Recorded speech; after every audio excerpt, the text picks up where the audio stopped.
Welcome to Kenton Teaches. Enjoy the video.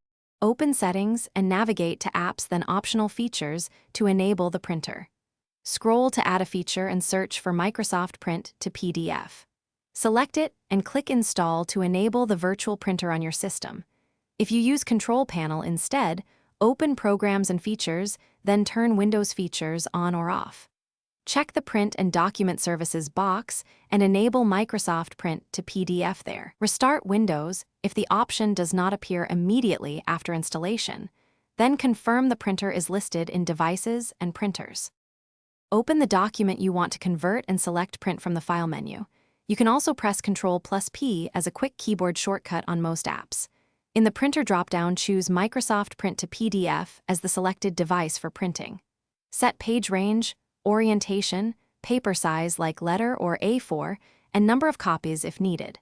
Click Print and the system will prompt you to choose a folder and file name. Navigate to the desired folder, enter a name, and click Save to create the PDF file. Before saving, open Print Preferences to adjust paper size, orientation, or scaling. Use letter, A4, or custom sizes and set margins to prevent content cutoff.